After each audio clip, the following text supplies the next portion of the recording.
मला अतिशय आनंद होतो या ठिकाणी महाराष्ट्र सरकारच्या सांस्कृतिक कार्य संचालनालयातर्फे तमाशा फड महोत्सव आणि तोही तंबूमध्ये ही विशेषता आहे.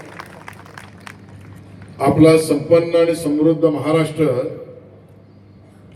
जगामध्ये हेवा वाटावा एवढा सगळ्या गोष्टींनी संपन्न आहे. इथली संस्कृती, इथलं साहित्य, इथलं कला, इथलं नृत्य, इथलं संगीत, त्याते विशेष रूपाने आपली लोककला, लोकवाद्य, लोकसाहित्य याची एक उज्ज्वल परंपरा आहे. आणि म्हणून जगाला काहीतरी निर्माण करावं लागेल, पण आमचं राज्य आणि इथल्या मातीतनं निर्माण झालेल्या कला या जगातल्या सृजनशीलतेला आणि मानवी संवेदनाला निर्माण करेल एवढी ताकद आपल्या महाराष्ट्रातल्या कलेमध्ये आहे.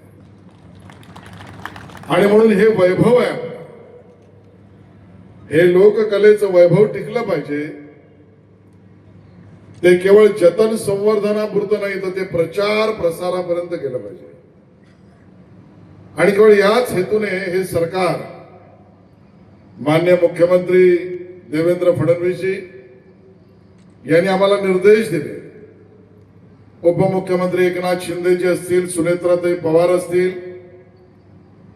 या सगळ्यांनी बळ दिलं.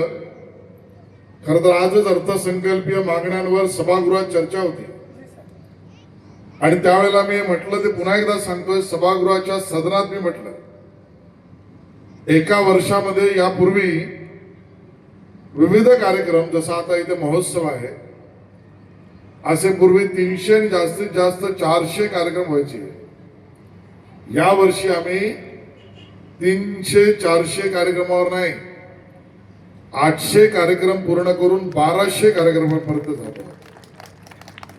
विविध लोककला आमच्या आणि आमच्या या लोककला, जसं आता इथे फड आहे, हा मनोरंजनापुरता सीमित नाही.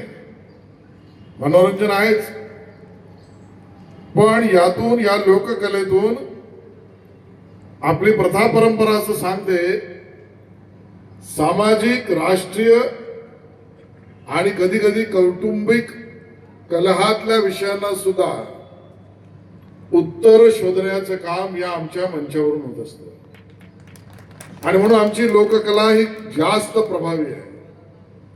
होय, काही समस्या आहेत, अडीअडचणी आहेत. विशेषतः आमच्या तमाशा कलाकारांचं म्हणणं मी ऐकलंय, मी बैठका घेतल्या, काही विषयांना आपण सुरुवात केली आहे, काही आव्हानं नवीन तंत्रज्ञानाच्या रूपाने, बदलत्या जीवनशैलीच्या रूपानं आव्हानं समोर होत गेली आहेत.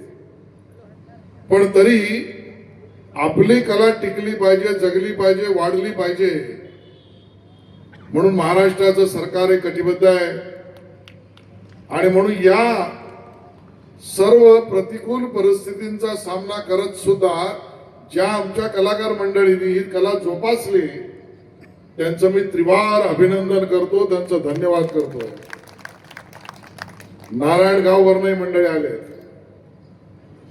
आणि त्यांचा उल्लेख मला या ठिकाणी जाणून बुजून महत्वपूर्ण का वाटतोय, कारण नवी मुंबईत सुद्धा तुमची ताकद लोककला दाखवण्याची इतकी आहे की आज तिकडे जरा कॅमेरे फिरवा, सगळा तंबू पूर्ण भरलेला आहे. आणि या तंबूतली जी मजा आहे ना, ती या मातीतल्या सुगंधातल्या मजेसारखी आहे. या मातीतला सुगंध जसा त्यात बसल्यावर, हाताला पायाला लागल्यावर एक वेगळीच भावना या शरीरामध्ये निर्माण होते, तसं तंबू मधल्या लोककलेला पाहिल्यानंतर मनाची द्वारं पुन्हा एकदा प्रफुल्लित होतात. आणि म्हणून हा कार्यक्रम विशेष आहे. सभागृह असताना मी म्हटलं होतं आपल्याला, मी येईन आणि कलाकारांना, रसिकांना, आणि मला आवडलं या गोष्टीचं, कारण कुठे गेली ते मंडळी, त्यांनी सुरुवातीचं सूत्रसंचलन केलं. या इकडे मी ऐकत होतो त्यांना. काय नाव आपलं? मुन्नाजी यांनी सुरुवातीला सांगताना म्हटलं की ही आमची लोकसेवा आहे. सेवा सेवा रसिकांनी मान्य करावी. म्हणजे आमच्या कलेला सुद्धा आम्ही रसिकांची सेवा म्हणून बघतो. हा दृष्टिकोन आमचा आहे. हा आमचा महाराष्ट्र आहे. या आमच्या महाराष्ट्राच्या मातीची संस्कृती आहे. आणि म्हणून या पद्धतीच्या भावनेने केलेल्या कार्यक्रमाला मी गण ऐकलं आणि या ठिकाणी छत्रपती शिवाजी महाराज आणि संत तुकाराम यांच्या भेटीचा प्रसंग आपण उभा केला. या दोन गोष्टी मला या ठिकाणी बघायला आणि ऐकायला मिळाल्या. मन प्रफुल्लित झालं, आनंदित झालं. आणि तुमच्या सगळ्यांचं झालं असेल तर कलाकारांसाठी जरा जोरदार टाळ्या वाजवा. जोरदार. तुम्हाला सगळ्यांना शुभेच्छा देतो. मला पुढच्या कार्यक्रमाला जायचंय कारण आज 2 अन्य कार्यक्रम मुंबईत आहेत. जाण्याची परवानगी मागतो. कलाकारांना शुभेच्छा देतो. जय हिंद, जय महाराष्ट्र. आज या ठिकाणी ढुलकीफड तमाशा महोत्सव अतिशय आनंद होतोय की महाराष्ट्र